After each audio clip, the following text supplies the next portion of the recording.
Kalau kalian cewek-cewek nggak mau sama cowok donatur, cowok provider, nggak apa-apa. Namanya juga hidup. Hidup itu pilihan. Tapi kalau pilihannya nggak enak, jangan ngajak-ngajak. Egonya tersakitin ya karena kurang uang. Nah, itu adalah contoh argumen yang gak ada isinya atau jelek.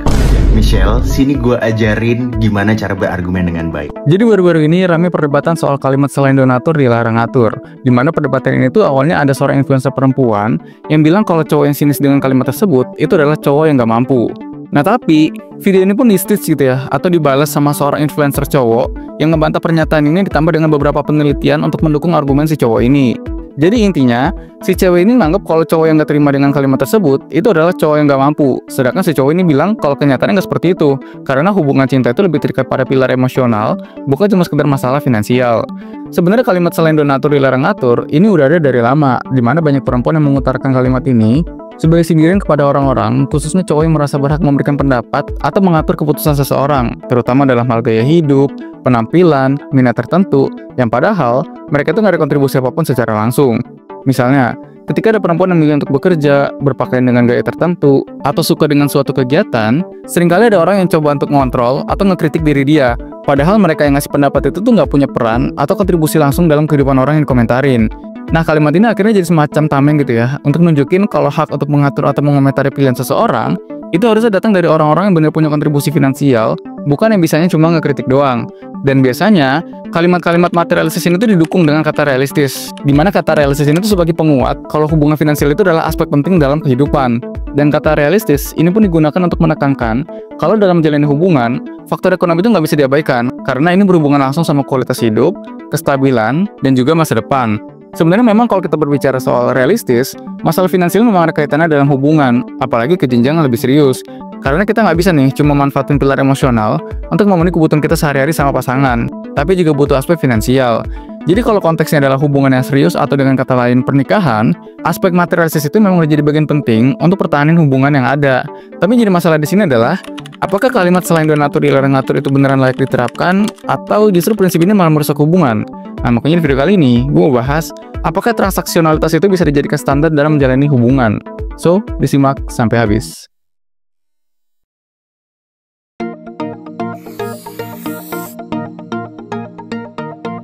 Hal pertama yang harus kita pahami ketika membahas suatu kalimat yang kontroversial, kita harus pahami dulu nih asal mulai dari kalimatnya. Jadi gini, kalimat selain donatur dilarang ngatur, awalnya memang bertujuan untuk jadi pelindung dari orang-orang yang suka ngatur tapi nggak punya kontribusi finansial secara langsung. Kalau kita pahami maksudnya, kan nggak etis ya kalau kita tuh ngeganggu pilihan atau selera orang lain sedangkan kita aja nggak ngasih apa-apa sama orang itu. Karena intinya kan kita harus punya input untuk punya output. Atau dalam hal ini adalah kelebihan yang orang lain tuh nggak bisa lakuin, yaitu adalah ngatur orang tersebut. Nah tapi, kalau kita pikir sejenak secara logis, kalimat selain donatur dilarang ngatur ini merupakan kalimat yang justru merendahkan kaum wanita itu sendiri kalau kita maknai secara harafiah. Karena logikanya gini, mungkin kita coba samain dulu ya, makna donatur di sini tuh apa? Jadi donatur yang maksud dalam istilah di sini adalah pasangan laki-laki memberikan support finansial kepada pasangan perempuannya, entah itu uang tunai, skincare, perawatan, pakaian, atau apapun itu.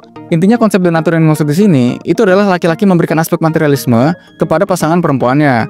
Nah, kalau kita lihat cara kerjaan di sini, sebenarnya istilah donatur dan mengatur ini menjadikan perempuan seolah objek yang bisa diatur sesuai dengan aspek materialistis.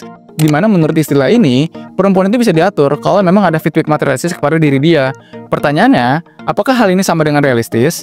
Jawabannya tergantung. Kalau kita menjadikan aspek materialisme sebagai satu kesatuan dengan perasaan cinta, maka ini nggak realistis. Karena kita nggak bisa nih menggabungkan perasaan emosional tersebut dengan aspek finansial. Karena sebenarnya keduanya itu berbeda. Justru ketika kita menggabungkan keduanya menjadi satu ikatan tunggal, berarti itu hubungan secara transaksional, bukan hubungan secara emosional. Ini dua hal yang berbeda ya. Kalau hubungan secara transaksional, ini nggak mesti dalam hubungan asmara.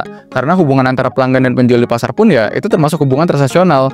Hubungan transaksional itu gampangnya pertukaran nilai yang kita punya. Misal, uang ditukar dengan produk atau uang ditukar dengan jasa. Nah, kalau misal kita menggabungkan aspek finansial ke dalam hubungan emosional, berarti kata mengatur di sini jadi sebuah jasa. Karena kan si donatur ini bisa mengatur ketika dia ngasih aspek finansial itu tadi. Sedangkan kalau hubungan cinta secara emosional, itu adalah hubungan yang datang karena keterikatan batin, kasih sayang, dan juga aspek emosional lainnya. Tapi apakah finansial itu juga penting dalam kehidupan? Ya tentu penting. Tapi hal yang harus kita ketahui, finansial itu bukan nilai utamanya, tapi sebagai pendukung. Kondisi finansial itu bisa jadi salah satu kriteria seseorang dalam mencari pasangan, tapi bukan berarti kita harus menggabungkan aspek finansial dengan emosional. Di sini gue kasih tahu ya, ketulusan dalam cinta yang sesungguhnya, itu adalah perasaan cinta kita sendiri pun nggak tahu alasan spesifik kenapa kita bisa cinta sama orang itu. Karena ketika kita menjelaskan secara deskriptif dan lengkap kenapa kita bisa cinta dengan seseorang, berarti cinta itu bisa goyah kalau misalnya alasan yang kita punya itu udah nggak ada di orang itu. Misal, ketika kita cinta sama seseorang karena dia kaya raya, rasa cinta itu mungkin akan berkurang, bahkan hilang ketika orang itu terjadi masalah finansial. Karena alasan kita untuk mencintai orang itu udah gak ada lagi gitu. Makanya kriteria-kriteria yang kita punya dalam memilih pasangan kayak mapan, good looking, dan lain-lainnya, itu sebagai faktor pendukung, bukan sebagai nilai utama dalam cinta itu sendiri. Kalau kita menggantungkan hubungan yang kita punya dengan aspek-aspek finansial sebagai pilar utama dalam hubungan, gak usah heran kalau misalnya hubungan ini akan mudah rapuh. Karena pondasi utamanya itu ada dalam finansial itu sendiri, bukan lagi emosional, ikatan batin, ataupun kasih sayang. Lagi pula kalau kita pikir-pikir secara rasional, istilah selain donatur dilarang ngatur, ini adalah kalimat yang merendahkan nilai perempuan itu sendiri. Karena kalau mengatur itu dilihat dari kontribusi finansial, maka kalimat ini seolah menjadikan perempuan sebagai objek yang diperjualbelikan sebagai alat.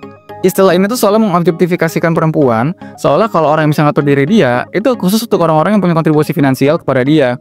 Berarti kalau dalam konteks finansial, istilah selain donatur dilarang ngatur, ini justru merendahkan harga diri perempuan. Dan tapi nih ya, sebenarnya kalau kita lihat dari segi motivasi, istilah itu bisa jadi acuan bagi laki-laki untuk memberikan sumber daya yang lebih banyak ke perempuan. Karena laki-laki itu kan dinilai dari tanggung jawabnya. Dan gue percaya, kalau laki-laki itu juga dilihat dari uang dan kerja kerasnya. Karena memang kalau kita lihat fakta yang terjadi, laki-laki itu dinilai dari sisi providing, alias menyediakan. Dimana secara historis, dari zaman berburu sekalipun, laki-laki itu punya peran sebagai penyedia dalam keluarga, dan jadi sosok yang rela berkorban untuk kita semua. Di zaman modern pun sama, cuma beda formatnya aja. Kalau dulu sumber daya yang dimaksud itu adalah hewan hasil berburu, kalau sekarang formatnya itu adalah uang. Uang di sini tuh sebenarnya bukan cuma fokus pada objeknya ya, tapi fungsionalitas uang itu sendiri, kayak kebebasan dan juga tanggung jawab. Dan hal kayak gini pun juga didukung gitu sama banyak budaya, di mana laki-laki punya kemampuan finansial kuat, itu lebih dihargai dan dihormati dalam hubungan. Makanya jangan kaget kalau misalnya lu nggak punya uang dan pasangan lu nggak ngehargain lu, karena itulah faktanya. Laki-laki itu dinilai dari uangnya, karena untuk mengukur kemampuan dia untuk bertanggung jawab. Justru kalau laki-laki yang terlalu abai sama aspek finansial dalam hubungan, yang ada nanti dicap sebagai mokondo, yaitu kata yang digunakan sebagai sindiran untuk laki-laki yang nggak mau kerja keras tapi maunya hidup enak dengan mengandalkan pasangannya. Kalau menurut David Luden, seorang profesor psikologi dari Georgia Gwinnett College, laki-laki dan perempuan itu punya perbedaan dalam menilai pasangannya. Dimana kalau laki-laki itu menilai perempuan lebih ke penampilan, sedangkan perempuan itu menilai laki-laki lebih ke sumber daya ketimbang penampilan. Sekarang gimana sih cowok bisa bertanggung jawab sebagai providing kalau dari segi finansial aja rendah gitu? Sedangkan kebutuhan kayak makanan, pendidikan anak, kesehatan, dan lain-lain itu semakin mahal karena inflasi. Jadi satu sisi ada benarnya juga kalau kemampuan finansial itu jadi hal penting dalam suatu hubungan. Karena nggak mungkin kan tagihan listrik itu dibayar pakai kasih sayang. Tapi hal yang harus gue ingetin lagi, ini bukan satu-satunya pondasi dalam hubungan, tapi sebagai faktor pendukung. Yang jadi masalah itu adalah ketika kita menjadikan aspek finansial sebagai dasar dari suatu hubungan asmara. Karena jatuhnya itu hubungan transaksional, bukan emosional. Kalau menurut Elani Hatfield dalam bukunya berjudul Emotional in Relationship, Theory and Research, hubungan yang terlalu transaksional itu berisiko menjadi kurang memuaskan secara emosional karena kurangnya keterikatan afektif, di mana hubungan yang terlalu berorientasi pada transaksi biasanya bakal kehilangan esensi dari hubungan itu sendiri, yaitu keterikatan emosional.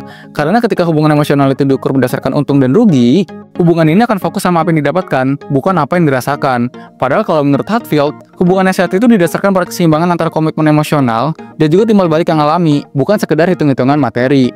Tapi bukan berarti aspek finansial itu nggak penting ya, karena jelas kestabilan ekonomi itu juga bisa berpengaruh pada hubungan, terutama dalam jangka panjang. Tapi kalau dari awal fondasi utamanya adalah uang, kemungkinan bakal susah bertahan ketika kondisi finansial lagi nggak stabil.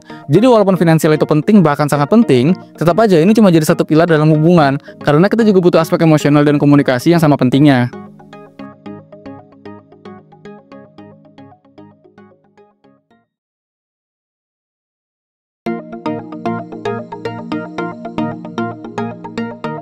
Intinya kalimat selain donatur dilarang ngatur itu bisa benar kalau dalam konteks tertentu, tapi istilah ini bisa juga jadi problematis kalau digunakan secara sempit. Karena kalau kita ngomongin hubungan, hal ini tentu lebih berkaitan kepada aspek emosional dan komunikasi, sedangkan aspek finansial itu jadi faktor pendukung dari keberlangsungan hubungan itu sendiri. Tapi poinnya tetap sama, walaupun aspek finansial itu penting, itu bukan nilai utama dari perasaan cinta. Karena kalau perasaan cinta itu masih terikat secara tunggal dengan aspek finansial, maka itu bukan lagi cinta sejati, tapi udah jadi hubungan transaksional. masalah keuangan tuh penting dalam hubungan, tapi itu bukan satu-satunya indikator untuk mengukur kualitas suatu hubungan. Karena hubungan yang sehat itu harusnya berdasarkan rasa saling menghargai dan kontribusi dari kedua belah pihak, bukan cuma karena uang. Gimana nih pendapat lo terhadap fenomena ini? Coba tulis di kolom komen. Well, sekian dari pembahasan kali ini, semoga bermanfaat, dan sampai jumpa di segmen selanjutnya.